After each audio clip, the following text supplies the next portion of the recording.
इस तरीके से होता है। तो आप सभी को पता है कि गुणसूत्रों की संख्या कितनी होती है? 46। कितने होते हैं? 46। ठीक है। और गुणसूत्र हमेशा जोड़े में होते हैं। तो अगर कहा जाए कितने जोड़े होंगे? 23 जोड़े होंगे। ठीक है, 23 दूनी 46, दो का जोड़ा बनता है। तो यहाँ पर जो एक गुणसूत्र होता है, चाहे वो पुरुष हो चाहे वो महिला हो, एक गुणसूत्र होता है लिंग निर्धारण का, जिसके द्वारा ये निर्धारित होता है कि होने वाला जो संतति है वो लड़का होगा या लड़की है। वो वही एक ऐसा स्पेशल जो है गुणसूत्र है या ऐसा सूत्र है जो चेंज होता है, लड़कों में अलग लड़कियों में अलग। लड़कों में क्या होता है? X और Y। ठीक है। और लड़कियों में क्या होता है? X और X। ठीक। तो यहाँ पर XY लड़कों में और XX मादा में। मादा में टोटल 23 गुणसूत्र एक जैसे होते हैं, लेकिन पुरुषों में केवल एक गुणसूत्र जो होता है तो क्या होता है? अलग होता है, X और Y होता है। समझ में आ रहा है? Y जो है थोड़ा छोटा गुणसूत्र होता है। अब यहाँ पर देखो, जब नर और मादा, नर जो है उसमें से जो है शुक्राणु निकलते हैं। ये शुक्राणु इसी तरह से दिखते हैं, तो ये समझ लीजिए शुक्राणु है, और जो मादा है उसमें जो है अंडाणु होते हैं। तो ये शुक्राणु जो है जब इनके बीच में निषेचन की प्रक्रिया होती है तो इसमें जो युग्मक होते हैं या शुक्राणु जो है, अब यहाँ पर थोड़ा सा एक चीज और आपको समझिए, बोर्ड नहीं खुला था क्या?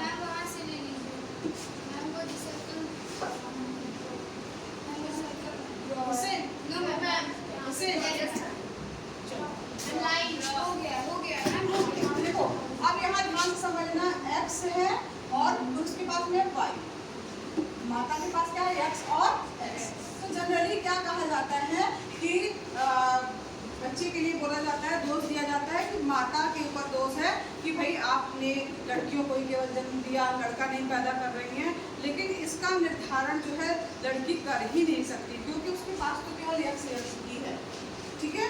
तो वो जो भी संतति पैदा होगी, एक एक गुणसूत्र एक माता से प्राप्त होगा, एक पिता से प्राप्त होगा। तो माता से कौन सा गुणसूत्र प्राप्त हो सकता है?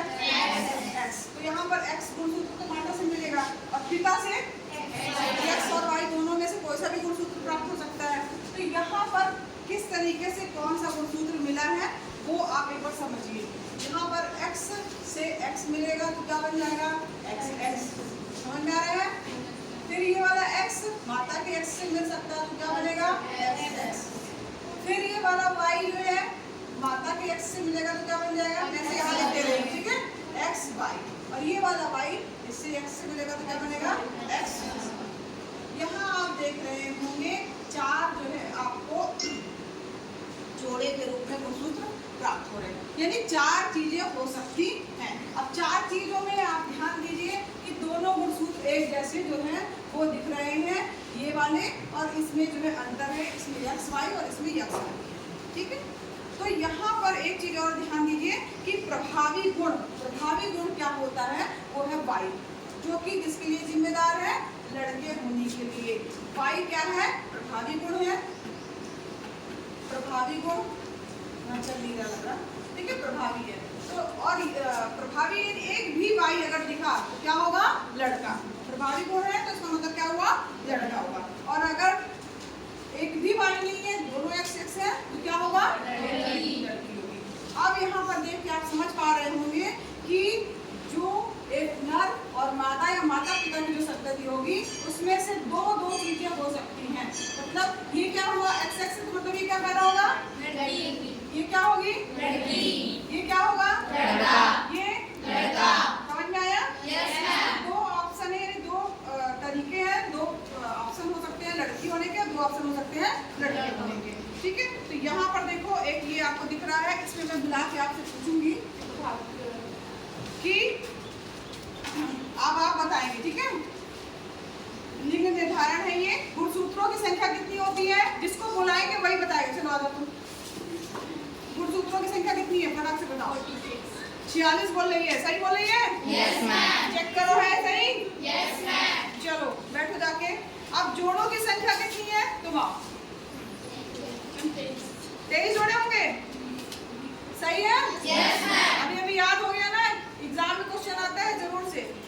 चलिए अब यहाँ पर देखो प्रभावी प्रभावी और अप्रभावी गुणसूत्र जो है अभी हमने बताया है। अब अप्रभावी गुण कौन सा होगा? और प्रभावी गुण कौन सा होगा? वाई प्रभावी है, एक्स वाई नहीं, सिर्फ वाई। अगर एक भी वाई दिख गया तो क्या है? प्रभावी है। ठीक है। अब यहाँ जो मैंने एक चीज और बताई है आपको, पुरुष में लिंग गुणसूत्र जो होते हैं वो क्या होंगे? कौन बताएगा? आ जाओ, तुम बताओ।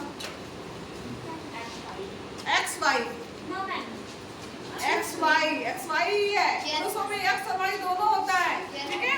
अब बैठो, अब बताओ महिला में जो लिंग गुणसूत्र होता है वो कैसा होता है? X x. चलो ठीक है, ये एक्स एक्स यानी आप लोगों का जवाब सही है।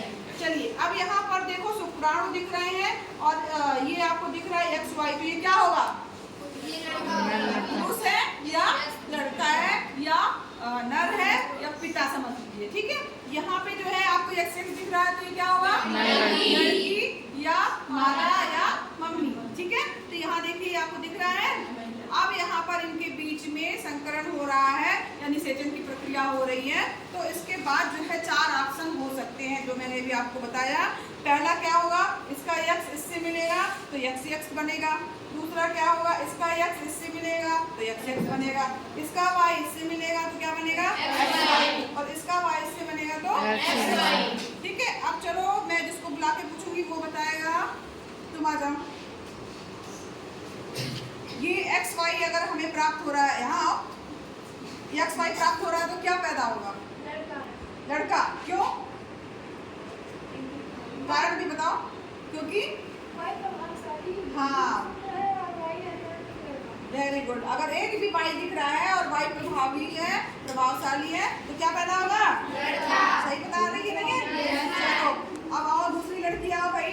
और किसको बुलाएं? हाँ शिखा, चलो तुम आ जाओ। चलो अब तुम बताओ, अगर यक्स यक्स प्राप्त हुआ है तो क्या होगा? लड़की। पक्का? देखो ये देख ले भाई, क्या दिख रहा है? लड़की। सही बता रही है। चलिए अब इस वाले को कौन बताएगा? हाँ तुम आ जाओ, जल्दी आओ। और इसके बाद के लिए, इस वाले के लिए सबसे लास्ट में यक्स यक्स है तो क्या पैदा होगा? लड़की। पक्का? देखो भाई सही बता रही है। चलो आओ तुम भी। अब किसी को कोई गड़बड़ी तो नहीं होगी? बता लोगे कैसे लिंग का निर्धारण हो रहा है? तुम बताइए इसमें क्या पैदा होगा अगर एक्स वाई? हाँ क्यों? क्या प्रभावी गुण है? एक्स वाई प्रभावी गुण है। तो यहाँ पास और डर क्यों रही हो? तो प्रभावी गुण जो है वो क्या है? एक्स वाई है। तो वाई जो है प्रभावी गुण है, इसलिए एक्स और वाई दिख रहा है, इसलिए वाई एक दिख रहा है तो इसका मतलब क्या होगा? ठीक है। तो इस प्रकार से हम लिंग का निर्धारण कर सकते हैं। अब यहाँ गौर करने की बात ये है बच्चों कि इसमें डिसाइड कौन कर पा रहा है प्रभावी गुण को? किसके पास प्रभावी गुण है? तो लड़की होगी या लड़का, ये डिसाइड या इसके लिए जिम्मेदारी किसकी है? पुरुष की या पिता की जिम्मेदारी है कि लड़का होगा कि लड़की। इसलिए अगर आपके घर में भी ऐसी कोई घटना होती है जिसमें माता को जिम्मेदार बताया जाता है कि लड़की लड़की पैदा हो रही है, तो आपको इसको बताना है कि नहीं, इसका कारण ये नहीं है। ये आप साइंस पढ़ने का यही मतलब है कि आप जाने रहिए। कोई आपको भी बोले कभी भी आगे भविष्य में तो आपको बताने के लिए होना चाहिए कि नहीं, इसके लिए जिम्मेदार जो है वो पुरुष होता है, वही निर्धारित करता है कि उसका गुणसूत्र निर्धारित करता है कि लड़का होगा कि लड़की। आप लोग अब कर लोगे। ये क्वेश्चन इंपॉर्टेंट है, अक्सर पूछा जाता है एग्जाम में कि लिंग निर्धारण जो है